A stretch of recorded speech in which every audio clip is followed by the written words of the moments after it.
manda a que se le meta a los años que cumpliera 15 años en prisión. ¿Qué representaba Chaviano para el castrismo? ¿Quién era Chaviano? ¿De dónde proviene Chaviano?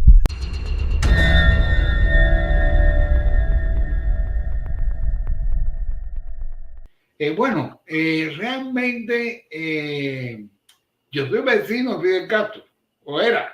En Jaimanita. Fidel Castro, vivía en Jaimanita. Claro.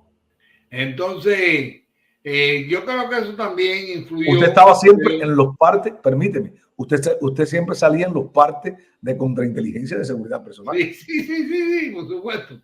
Oye, en los años 91, 92, 93 y 94, hasta que me trancaron, hicimos un trabajo realmente tremendo, sobre todo con los desaparecidos, que era el tema fundamental. El grupo mío era un grupo de derechos civiles, y entonces, pero bueno, fundamentalmente nuestro fuerte principal era el problema migratorio, los desaparecidos. Entonces, Fidel Castro tenía 256 fichas de desaparecidos. Usted tenía 256 fichas con fotos y con todos los datos personales. Escuchen esto. Esto es importante lo que está diciendo Chaviano. Adelante, Chaviano, adelante.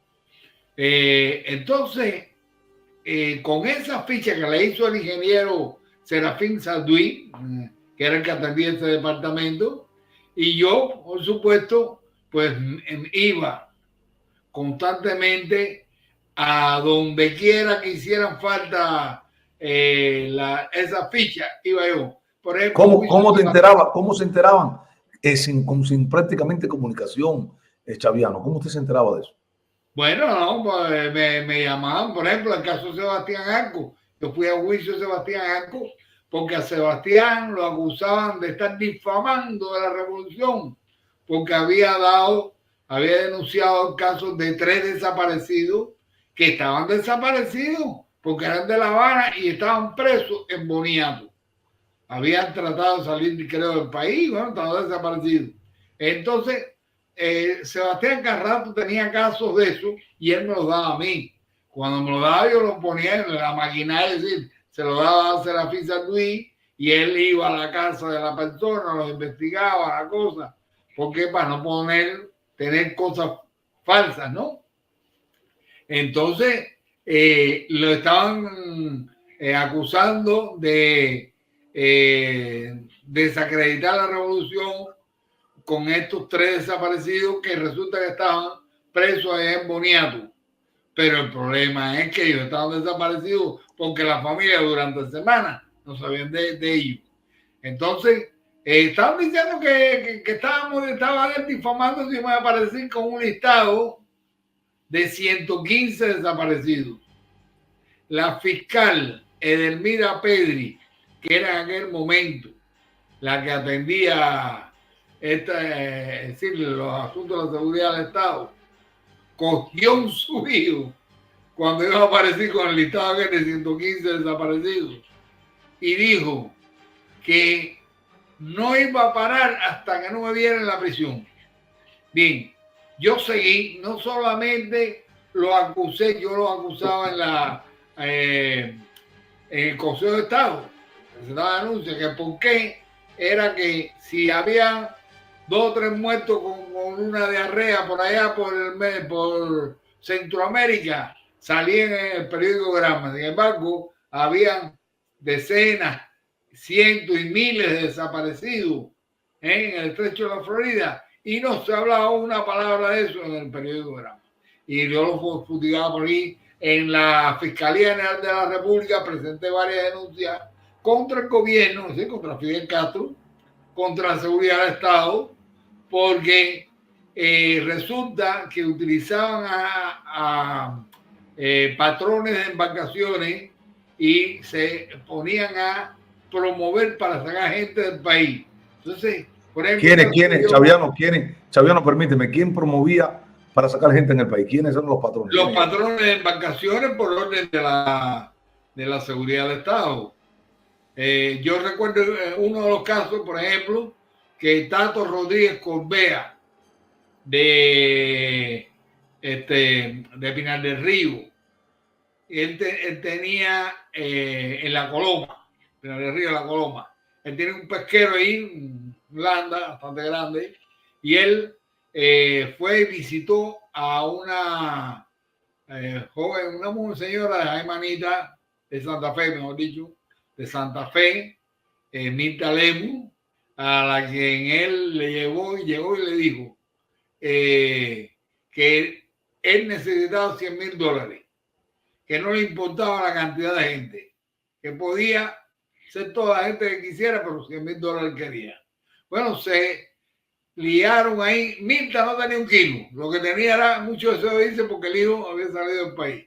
Y entonces empezó a juntar gente y a hablar con diferentes personas, gente que tampoco tenía dinero, pero que empezaron vendiendo casas, carros, equipos eléctricos para juntar el dinero que querían. Y entonces ya cuando tenían eso, pues fueron para allá, para La Coloma, en un ómnibus y un camión, y allá lo estaba esperando el Gestapo, y los cargaron, perdieron su dinero, lo perdieron todo, y bueno, metieron preso. Entonces, pero de esos casos había en Pinar del Río, había en La Habana, tenían otro caso en Villa Clara, todos contados por la misma tierra, todos así. Todo eso lo denuncié también, un avión de fumigación que se fue y lo tumbaron, y entonces murieron eran como 8 personas, una familia, o varias familias, varias. Y eso lo ocultaron, eso lo ocultó el régimen, lo ocultó el régimen. ¿Cómo? ¿Lo ocultó el régimen, ocultó esa muerte? No, ellos ocultaban todo eso, ellos no hablaban de esto absolutamente nada. Absolutamente, pero yo lo sacaba porque lo sacaba por Radio Martí y por más otros líderes. Entonces, después de entregar, de decírselo a ellos, entonces ese era mayormente, fíjate hasta qué punto fue el trabajo que yo hice, que Fidel Castro nos culpaba a nosotros del éxodo que ocurrió entre el 1992 al 95. Primero a José Basulto, a Ramón Saúl Sánchez y a mí. Basulto por Hermanos al Rescate, que hizo una labor realmente encomiable, de verdad, que fue un verdadero patriota. El Ramón Saúl con el asunto de las embarcaciones.